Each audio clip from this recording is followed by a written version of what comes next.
आज हम लोग सॉल्व करेंगे क्लास 10 का चैप्टर है हाइट एंड डिस्टेंस एक्सरसाइज 14। हम लोग क्वेश्चन सॉल्व करने वाले हैं। क्वेश्चन नंबर 11 देखिए यहाँ पर क्या बोल रहा है। यहाँ पर बोल रहा है the two poles of equal heights are standing opposite to each other on the either side of the road which is 80 metre wide from a point P between them and the road. The angle of elevation of top of the one pole is 60 degree and the angle of depression from the top of the another pole at the P is 30 degree. Find the height of the each pole and distance of the point P from the poles. देखिए diagram से हम लोग समझते हैं कि यहाँ पर बोल क्या रहा है। क्वेश्चन नंबर 11 है। तो सबसे पहले देखिए ग्राउंड है, ग्राउंड के ओपोजिट साइड में हम लोग यहाँ पर देख रहे हैं, ठीक है। दो यहाँ पर हम लोग को पोल देखने के लिए मिल रहा है। इन पोल के बीच का डिस्टेंस जो है वो 80 मीटर का है, 80 मीटर वाइड है, ठीक है। फिर एक इस रोड में कोई एक पॉइंट है, ठीक। इस पॉइंट में ले लेते हैं ये P। इस पॉइंट पे हम लोग यहाँ पर देखते हैं क्या है, इस पॉइंट से अगर हम एक पोल को देखते हैं तो एंगल ऑफ एलिवेशन बनता है, वो क्या होता है, वो 60 डिग्री का होता है। फिर एक टॉप में से हम लोग इस पॉइंट को देखते हैं, पोल के एक टॉप में से एक पॉइंट को देखते हैं तो एंगल ऑफ डिप्रेशन बनता है। देखिए एंगल ऑफ एलिवेशन जब बन रहा था तो हम लोग ऊपर देख रहे थे, ठीक है। अब ऊपर देख रहे, ग्राउंड और ऊपर देखने के बीच का हम लोग को एंगल मिल रहा है। तो अगर हम लोग यहाँ पर हैं तो यहाँ से हम लोग इधर देखें तो ऊपर अगर देखा जाए तो सपोज कीजिए तो अपोजिट देख रहे तो ऊपर ही देख रहे हैं, नीचे देख रहे हैं, सॉरी सोच लीजिए नीचे देखे तो ग्राउंड के साथ बनना चाहिए था एंगल। तो यहाँ पर ग्राउंड है ही नहीं, तो इसलिए हम लोग यहाँ पर क्या करेंगे, यहाँ पर एक लाइन डॉटेड लाइन देते हैं। तो ये क्या है, वो 30 डिग्री का बन रहा है और 30 डिग्री का बना तो यहाँ पर जो एंगल बनेगा वो 30 डिग्री का हो। ये इंटीरियर एंगल वाला प्रॉपर्टी है जिसको हम Z प्रॉपर्टी बोलते हैं, क्योंकि देखिए ये Z बन रहा है ना, तो ये एंगल 30 है तो यहाँ पर भी 30 बनता है। तो यहाँ पर बोला है दोनों इक्वल हाइट का ही है, तो मतलब कि ये H है तो ये भी H होगा, ठीक। अब यहाँ पर देखिए नेमिंग कर देते हैं A B, ये P ऑलरेडी है, C और यहाँ पर D है। तो हम लोग को पोल्स का हाइट भी फाइंड करना है और इस पॉइंट से यहाँ का डिस्टेंस क्या है वो भी फाइंड करना है। तो इसे अगर हम लोग एक्सलेट कर लेते हैं, ठीक है, सपोज कीजिए कि इसे एक्सलेट कर लिए तो ये 80 माइनस एक्स होगा, दूसरा वाला तो पार्ट नॉर्मल है, ठीक हो गया। तो अब यहाँ पर देखिए हम लोग ट्रायंगल ले लेते हैं, इन ट्रायंगल AB और P, ठीक है। तो यहाँ पर 1060 डिग्री जो है, ठीक, ये तो 1060 डिग्री आएगा, क्या होगा, परपेंडिकुलर बाय बेस है, ठीक। तो यहाँ देखिए ये क्या है, ये P है एट पॉइंट P, ठीक है, यहाँ नहीं लिखे हैं, अच्छा ठीक है लिख देते हैं, ये P है, ठीक। तो यहाँ पर 1060 डिग्री हो गया और यहाँ पर देखिए AB हम लोगों ने क्या ले किया है, AB यहाँ पर H है, ठीक है, और यहाँ पर BP क्या है, X। हमने यहाँ पर लेट नहीं किए हैं, आप लोग यहाँ डायग्राम में हम बता दिए हैं सारा चीज़ क्या। आप लेट कर सकते हैं कि let AB equal to H, BP equal to X, ठीक है, ऐसे लेट कर सकते हैं, दोनों ही सेम होगा। हम देखिए 1060 होता है √3 H/X।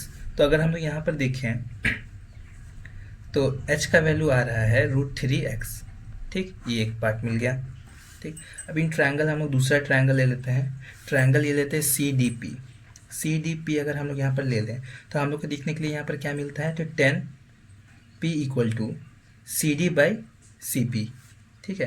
तो 10 यहाँ पर P क्या है, 30 डिग्री का है, और यहाँ पर CP क्या है, अगर CD देखिए क्या है, H ही है, और यहाँ पर देखते हैं क्या है, CP यहाँ पर क्या है, 80 माइनस एक्स है। तो देखिए ये होता है 1/√3, ठीक, और यहाँ पर देखते हैं H/80 माइनस एक्स, ये आ गया। तो अगर हम लोग इसको अच्छे से क्रॉस मल्टीप्लाई करके लिखे तो कुछ ऐसा देखने के लिए मिलेगा हम लोगों को, ठीक। अब देखिए ये जो हुआ हम लोग को मिला इक्वेशन, अगर 1 ले लेते हैं और यहाँ पर देखिए वैल्यू हम लोग को पहले से गिवन है, ठीक है, H का। तो हम लोग यहाँ पर यूज़ कर लेते हैं, इसे 1 दे दीजिए, इसे 2 दे दीजिए, ठीक है। 80 माइनस एक्स इक्वल टू √3 और यहाँ पर है H का value √3x from equation 1। Equation 1 से हम लोग ये लिख सकते हैं। तो अब यहाँ पर देखिए 80 minus x equal to 3x, तो इससे 80 equal to 3x plus x, जिसे लिख सकते हैं 4x। तो यहाँ पर देखिए 4 यहाँ कैंसिल होगा तो यहाँ पर 20 आएगा, तो x इक्वल टू 20 मीटर। तो ये x मैंने क्या लेट किया था, it is distance between the poles and point P, ठीक है। तो यहाँ पर BP जो है वही x लेट किए थे जिसका आया था वैल्यू 20 मीटर, ठीक है। तो यहाँ से 20 मीटर हो गया। तो अब देखिए अगर BP 20 मीटर का है तो हम लोग यहाँ पर PC अगर निकाले तो उसे हम लोग कैसे निकाल सकते हैं, हम लोग उसको यूज़ कर सकते हैं BC माइनस BP। अगर हम इसे कर दें तो यहाँ पर बी सी यहाँ पर क्या है, बी सी यहाँ पर टोटल है 80, ये देखिए पूरा बी सी है 80, बी पी यहाँ पर हम लोग ने निकाला 20, तो यहाँ पर ओवरऑल अभी मेरे पास क्या आएगा यहाँ पर 60 मीटर। ठीक है, तो पी सी यहाँ पर मेरा 60 मीटर का आ गया। ठीक है, बी पी यहाँ पर मेरा आ गया 20 मीटर का। ये सब हमको बाई डिस्टेंस, पोल का डिस्टेंस से मुझे पता चल गया। अब हाइट फाइंड करना है। अब हाइट फाइंड करने के लिए हम लोग यहाँ पर क्या कर सकते हैं, फ्रॉम इक्वेशन 1, इक्वेशन 1 में सिर्फ हम लोग हाइट पुट कर देंगे तो h इक्वल टू होता है √3x। ठीक, तो यहाँ पर देखिए h √3 का वैल्यू क्या होता है 1.732, और यहाँ पर x का वैल्यू जो हम लोग को मिला है, यहाँ पर कहाँ है x का वैल्यू हम लोगों ने निकाला है, कहाँ गया 20, ये रहा 20। ठीक है, ये हो गया। तो जब हम इसको फाइनल सॉल्व करेंगे तो यहाँ पर आएगा 34.64। ठीक है, यहाँ पर मीटर आएगा, तो h यहाँ पर हो गया। तो पोल्स का जो मतलब कि हाइट, जो पोल तो दोनों सेम ही था, h ही है, तो यहाँ पर हाइट क्या होगा 34.64 मीटर, और यहाँ पर डिस्टेंस जो होगा पॉइंट बी, यहाँ पर बी और पी में इस पोल और पॉइंट के बीच का डिस्टेंस हम लोग के पास 20 मीटर का मिल गया, और इस पॉइंट का यहाँ पर 60 मीटर की मिल गया। हम लोग को ये फाइंड करना था, ये हम लोग का ओवरऑल आंसर। अब हम लोग नेक्स्ट क्वेश्चन में जाते हैं। देखिए दूसरा क्वेश्चन यहाँ पर क्या बोल रहा है, अगर हम लोग देखें, the two men are opposite side of a tower, the angle of the elevation of top of the tower is 30 degree and 45 degree respectively. If the height of the tower is 50 meter and the distance between the two men, तो मतलब कि हम लोग को find करना है distance between the two mens, यहाँ पर दो आदमियों के बीच का डिस्टेंस फाइंड करना है। तो यहाँ पर क्या बोल रहा है, चलिए हम लोग उसको डायग्राम से समझते हैं। क्वेश्चन नंबर 12 है। अब देखिए यहाँ पर इसको थोड़ा ठीक कर लें, अब अच्छा है। देखिए यहाँ पर बोला गया है ग्राउंड है, ठीक है, और यहाँ पर इस ग्राउंड में यहाँ पर क्या बोलता है कि क्या बोल रहे हैं, तो man opposite side of a tower, two man are opposite side of a tower. देखिए ये ग्राउंड है, यहाँ पर सपोज कीजिए कि एक टावर है, ठीक है, टावर है, यहाँ पर एक आदमी है और एक यहाँ पर एक आदमी है, ठीक है, और बोल रहा है क्या, the measure the angle of elevation top of the tower is 30 and 45। एक आदमी यहाँ से इस टावर को देख रहा है तो एंगल ऑफ एलिवेशन बन रहा है 30 डिग्री का, एक यहाँ पर एक आदमी बन रहा है, देख रहा है तो ये 60 डिग्री का बना रहा है एंगल, ठीक है। अब यहाँ पर बोला गया है the height of the tower is 50 metre, यहाँ पर जो टावर का जो हाइट है वो 50 मीटर का है, ये पूरा हाइट जो टावर का हाइट है 50 मीटर का है। तो अब यहाँ पर बोला है कि दोनों मैन के बीच का डिस्टेंस फाइंड करो कि वो लोग कितने दूरी पे है। तो हम लोग नेमिंग कर देते हैं ABC एंड ये हो गया D। तो इन ट्रायंगल हम लोग यूज़ करते हैं यहाँ पर, देखिए हम लोग को कुछ भी यहाँ पर नहीं है, सिर्फ ये वाला पार्ट गिवन है। ट्रायंगल हम लोग यूज़ करते हैं ABD। अब ये यूज़ हो गया, तो अब यहाँ पर देखिए ये हम लोग यूज़ करने के बाद यहाँ कहते हैं 10 30 डिग्री, ठीक है, इक्वल टू क्या होगा AD/BD, ठीक। तो यहाँ पर 10 30 डिग्री क्या है 1/√3, यहाँ पर AD यहाँ पर क्या है 50 है, और यहाँ पर BD यहाँ पर क्या है, BD हम लोग को पता ही नहीं है, तो BD हम लोग यहाँ पर ऐसे ही रखते हैं, ठीक। तो BD इक्वल टू यहाँ पर मेरे पास आएगा 50√3। आप इसको यहाँ पर ही सॉल्व कर सकते हैं, या तो इसको हटा भी सकते हैं, तो हम सॉल्व भी कर लेते हैं क्योंकि हम लोग को डिस्टेंस ही फाइंड करना है। तो 50 × 1.732, इसको हम लोग लिख सकते हैं 86.6 मीटर, 60 मीटर लिख सकते हैं। तो ये हम लोग का BD मिल गया। तो यहाँ से यहाँ तक का जो डिस्टेंस है 86.6 है, ठीक है, मीटर का है। अब देखिए यहाँ पर क्या, इन ट्रायंगल हम लोग यूज़ कर लेते हैं ACD, ठीक है। अब उसे यूज़ करें तो 10 60 डिग्री, ठीक है, तो ये होगा AD बाय यहाँ पर DC है, तो 10 60 क्या होता है √3। यहाँ पर AD यहाँ पर क्या है, अगर हम लोग यहाँ पर देखें AD है यहाँ पर 50, और यहाँ पर DC हम लोग को फाइंड ही करना है। तो DC इक्वल टू मेरे पास आएगा 50/√3। अब इसे अगर हम लोग, और सॉरी यहाँ पर 60 डिग्री नहीं है, 45 डिग्री का है एंगल, ये 45 डिग्री का है, ठीक है, बच गए, ठीक है। तो यहाँ पर 1 होगा, तो जस्ट यहाँ पर DC क्या आएगा, DC यहाँ पर 50 मीटर आएगा, ठीक है। DC हम लोग को 50 मीटर का पता चल गया। ये डिस्टेंस जो है यहाँ से यहाँ तक का पार्ट, ये है 50 मीटर का, ठीक। अब ये 50 मीटर का है, तो हम लोग को बोला है कि दोनों मतलब कि मैन है उनके बीच का डिस्टेंस फाइंड करो, यहाँ से यहाँ तक के बीच का डिस्टेंस क्या होगा, देयरफॉर हम लोग को BC फाइंड करना है। तो BC यहाँ पर कैसे मिलकर बना है, BD + DC से मिलकर के बना है। तो यहाँ पर देखिए BD यहाँ पर क्या है 86.60 मीटर, और यहाँ पर क्या है, DC क्या है, 50 मीटर। ठीक, अगर हम लोग इसको सॉल्व करें तो 60 यहाँ पर 136.60 मीटर का है यहाँ पर डिस्टेंस, दोनों मैन के बीच का डिस्टेंस है ये। ठीक, अब हम लोग दूसरे क्वेश्चन में चले जाते हैं। क्वेश्चन नंबर क्या हुआ, क्वेश्चन नंबर होगा 30। देखिए 30 नंबर क्वेश्चन क्या बोल रहा है, from the top of a tower 100 metre high a man observe 2 cars on the opposite side of the tower in the same straight line with its base with the angle of depression is 30 degree and 45 degree respectively. Find the distance between the cars. अब यहाँ पर देखिए क्या बोल रहा है, यहाँ पर बोल रहा है, ठीक है, ये एक ग्राउंड है। ग्राउंड में हम लोग यहाँ पर बोल रहा है कि एक ना टावर पे एक इंसान है। ठीक है, ये इंसान यहाँ पर टावर पे है। अब देखो ऑब्जर्वर यहाँ पर क्या करता है, ये जो टावर का जो हाइट है वो 100 मीटर का है। ठीक है, ये 100 मीटर का आ गया। ठीक, अब ये 100 मीटर का है, तो यहाँ पर बात कर रहा है कि जो इंसान है यहाँ पर जो है ऑब्जर्वर यहाँ बैठा हुआ है, तो यहाँ से ना नीचे ग्राउंड में एक पॉइंट को देखता है, इस पॉइंट को देख रहा है, तो एंगल ऑफ डिप्रेशन बन रहा है। तो मतलब कि यहाँ पर ग्राउंड के साथ बनता है, यहाँ पर है तो यहाँ ग्राउंड होना चाहिए, देख रहा है नीचे, तो यहाँ पर क्या हो रहा है, 30 डिग्री का एंगल बना रहा है, एंगल ऑफ डिप्रेशन। तो ये हो गया 30 डिग्री। सेम इसे अपोजिट साइड में भी देख रहा है, यहाँ पर देखा तो यहाँ पर भी एक लाइन होगा। ठीक, तो यहाँ पर देख रहे 45 डिग्री का बना रहा है, तो ये भी 45 डिग्री का होगा। ठीक है, चलिए, तो अब यहाँ पर हम लोग को क्वेश्चन किया गया है find the distance between the cars. यहाँ पर कार्स में देख रहा है, मतलब कि ये पॉइंट नहीं है, कार है, यहाँ पर एक कार है, यहाँ पर कार है, यहाँ पर एक इंसान है, यहाँ देखा इस कार को, फिर इसके बाद इधर देखा, तो एंगल ऑफ डिप्रेशन बन रहा है। तो कार के बीच का डिस्टेंस क्या है, तो हम नेमिंग कर देते हैं, बिल्कुल सेम पहले वाले क्वेश्चन जैसा ही है। ठीक, तो यहाँ पर इन ट्रायंगल हम लोग यूज़ करते हैं, इन ट्रायंगल ABD। ठीक है, तो यहाँ पर 30 डिग्री जो यहाँ पर क्या होगा, AD/BD।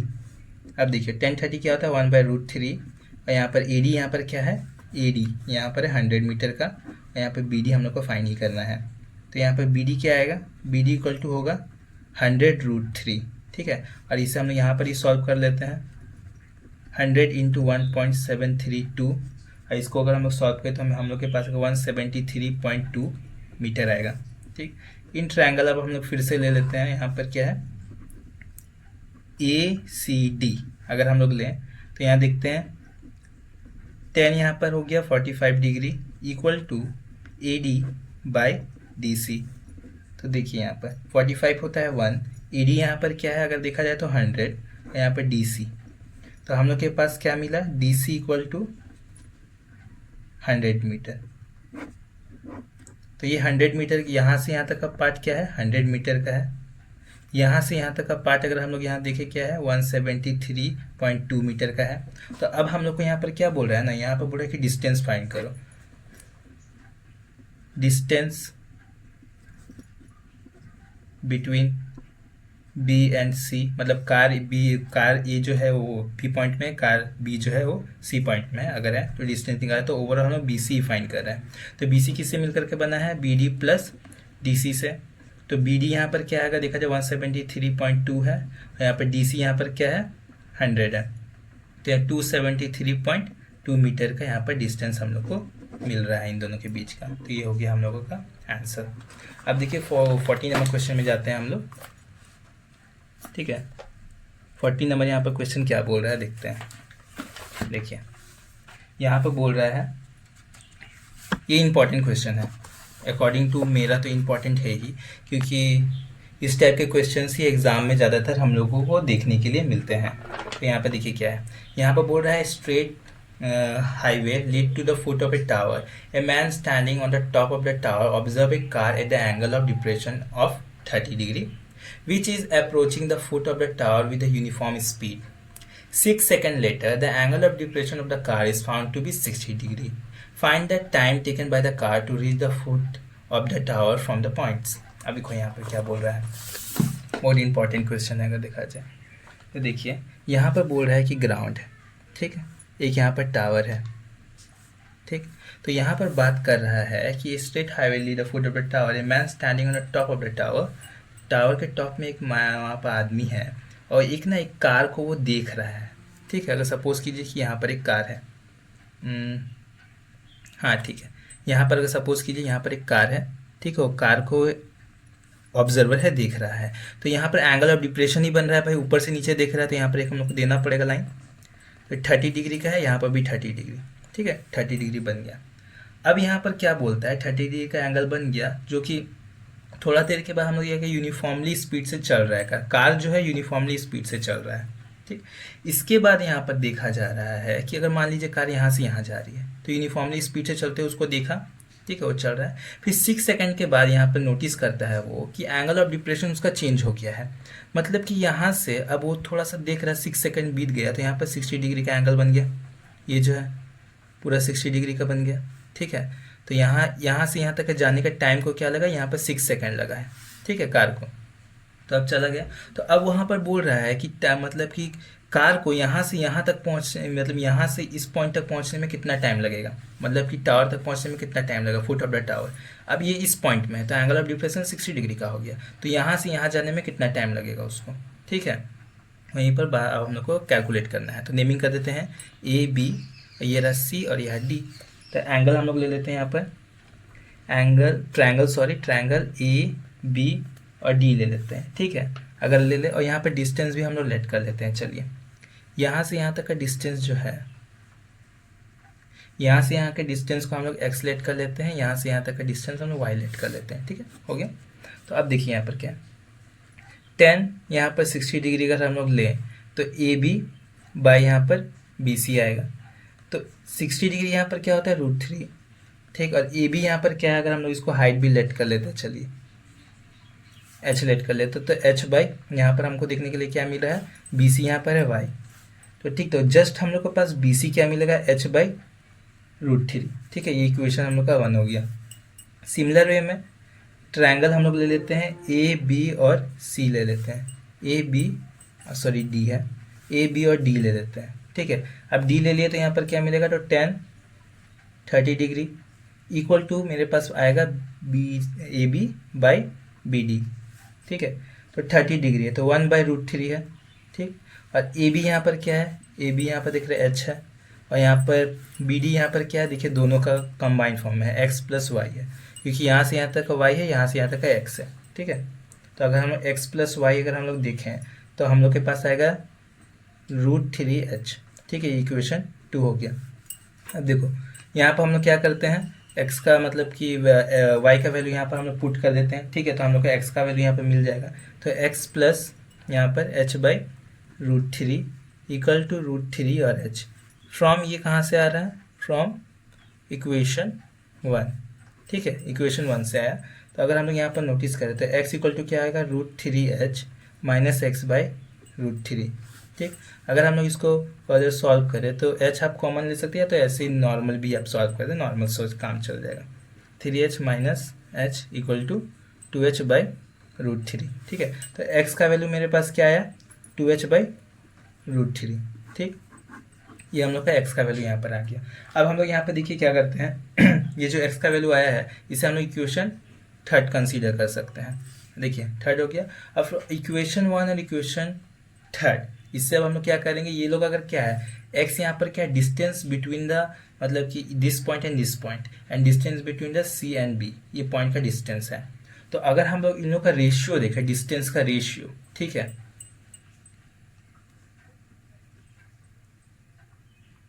डिस्टेंस रेशियो अगर हम लोग देखें तो हम लोग को देखने के लिए क्या मिलेगा, एक हो गया x और y। अगर सॉल्व करें तो इसको यहाँ पर देखने के लिए क्या मिलेगा, x क्या है 2h/√3, और यहाँ पर इसका रेशियो यहाँ पर क्या हम लोग को मिला है, h/√3। तो आप यहाँ पर देखिए ये कैंसिल आउट हो गया, h भी कैंसिल आउट हो गया, 2:1 आ गया। तो यहाँ पर x का वैल्यू क्या है 2, y का वैल्यू है 1। ठीक है, हम लोग का रेशियो पता चल गया। तो अब हम लोग को टाइम फाइंड करना है। तो अगर हम लोग लेट कर लेते हैं, let time taken to cover y unit be t second. ठीक है, तो हम लोगों को देख रहे हैं y यूनिट, मतलब यहाँ से यहाँ तक जाने के लिए हम लोग देखते हैं t सेकेंड का टाइम लग रहा है। ठीक है, टी सेकंड का टाइम लग रहा है। तो अब यहाँ पर बात देखते हैं, सॉरी वाई यहाँ से यहाँ नहीं कीजिए, यहाँ से यहाँ देखिएगा, मेरा हाथ में मत जाइएगा कि बी से सी किए हैं, ये कार यहाँ से यहाँ चल रही है। तो ठीक है, तो सी से बी गए यहाँ पर वाई यूनिट कवर करने के लिए टी सेकंड यहाँ पर टाइम लग रहा है। तो अब यहाँ पर हम लोग क्या करते हैं, रेशियो ऑफ डिस्टेंस, ठीक है, equal to ratio of time taken, ratio of time taken, ठीक है। अब देखिए रेशियो हम लोग लेते हैं, तो यहाँ देखते हैं रेशियो क्या है डिस्टेंस का, अगर हम लोग अभी फाइंड किए हैं 2:1 है, ठीक है। और यहाँ पर देखिए रेशियो ऑफ डिस्टेंस का क्या है, टाइम टेकन का क्या है, तो एक्स को देखिए यहाँ पर क्या है, हम लोग को पहले बता दिए, यहाँ से डी टू सी गया उसके लिए हम लोग को 6 सेकंड लगा था टाइम, यहाँ पर लिखे हैं 6 सेकंड। और यहाँ पर टाइम टेकन अभी जो वाई यूनिट को कवर करने के लिए टी लग रहा है, तो यहाँ पर टी मैंने लेट कर लिया। तो देखिए इसे 2/1 लिख सकते हैं और इसे 6/t लिख सकते हैं। तो इसे कैंसिल आउट करेंगे तो 3 आएगा जस्ट। तो यहाँ पर ओवरऑल मेरे पास क्या आएगा, 1/1 इक्वल टू 3/t। इसको हम लोग यहाँ पर लिख सकते हैं t इक्वल टू 3 सेकेंड। तो हम लोग देखते हैं वाई यूनिट को उसका टावर के फुट तक पहुँचने के लिए हम लोग को t सेकेंड का टाइम लगेगा, ठीक है। तो आज के लिए हम लोग इतना ही छोड़ते हैं, बाकी का क्वेश्चन हम लोग नेक्स्ट वीडियो पे अपलोड करेंगे, ठीक है, ये कवर करेंगे। Thank you for watching.